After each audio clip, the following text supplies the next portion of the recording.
دو لشکر آپس میں لڑ رہے ہیں ایک میدان، ایک جنگلی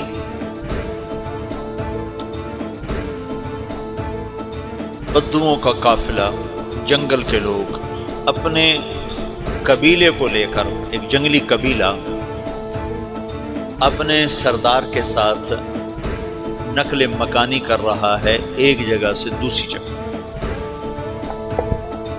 اللہ کا نظام کہ یہ لوگ چلتے چلتے چلتے اس وادی میں پہنچ گئے جہاں جنگ ہو رہی ہے، دو لشکر آپس میں لڑ رہے ہیں۔ جب یہ وہاں پہنچتے ہیں تو ایک لشکر کے قدم اکھڑ رہے ہیں اور دوسرا غالب آ رہا ہے۔ ان کو نہیں پتا شکست کھانے والے کون ہیں اور فتح پانے والے کون ہیں، ان کو نہیں پتا۔ اس جنگلی قبیلے کے سردار کا نام بھی تغرل ہے، تغرل۔ تو یہ سردار کہتا ہے جو شکست کھا رہے ہیں ان کی مدد کرو، کچھ پتہ نہیں کون ہے، کہتا جو شکست کھا رہے ہیں ان کی مدد کرو۔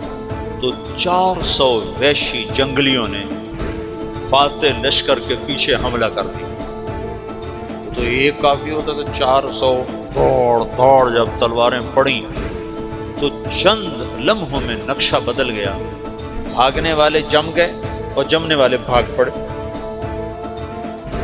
جب جنگ ختم ہوئی تو شکست خوردہ لشکر کے بادشاہ نے ان کو بلایا، اسے پوچھتا ہے مجھے جانتے ہو میں کون ہوں؟ کہا نہیں۔ کہا تو تم نے میری مدد کیوں کی؟ کہا انسانی ہمدردی کی وجہ سے، تمہیں شکست ہو رہی تھی اس لیے تمہاری مدد کی۔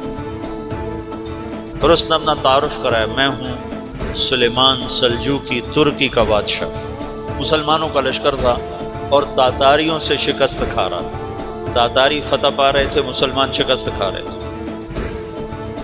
تو وہ اللہ کی غیبی مدد بن کر آئے۔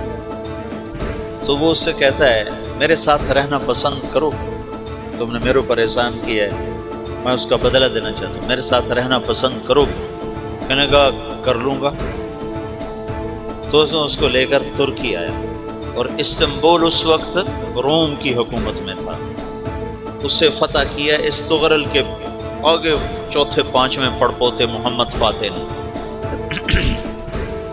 تو یہ استنبول ہے، یہ ترکی ہے، بیچ میں ایک چھوٹا سمندر ہے، یہاں ایک جاگیر ہے۔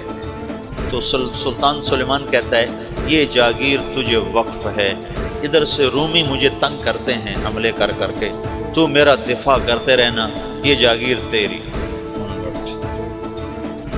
تو اس جاگیر پہ اس نے اپنے قافلے کو آباد کر دیا، اپنے قبیلے کو، اور ایک چھوٹی سی حکومت بنا لی، جو ایک صوبہ سمجھو سلمان سلجوقی کا، وہ ایک چھوٹا سا صوبہ ہے۔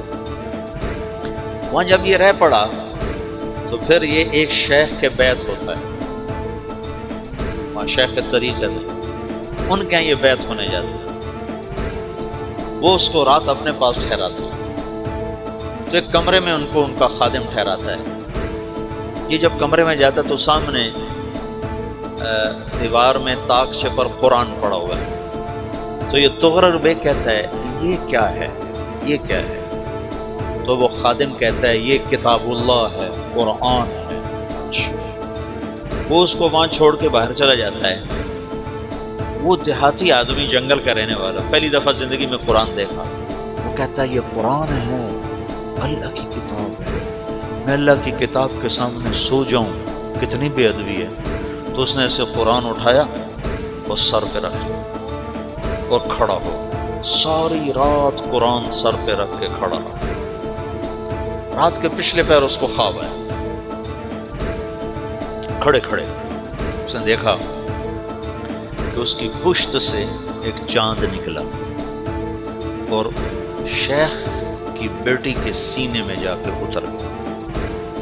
پھر اس لڑکی کے سینے سے ایک درخت نکلا جو پھیلتے پھیلتے پھیلتے 3 بر اعظم پہ چھا گیا، افریقہ پر، یورپ پر، ایشیا۔ پھر اس کی آنکھ کھل گئی، وہ کھڑا ہوا ہے۔ تو اس نے صبح یہ خواب اپنے شیخ کو سنایا، تو انہوں نے اپنی بیٹی اس کے نکاح میں دی تھی۔ اس بیٹی سے ایک بچہ پیدا ہوا، تغرل بیگ نے اس کا نام رکھا عثمان، عثمانی ترک نام سنو، جو میں نے کل بتایا تھا کہ 1924 میں وہ خلافت ختم ہوئی۔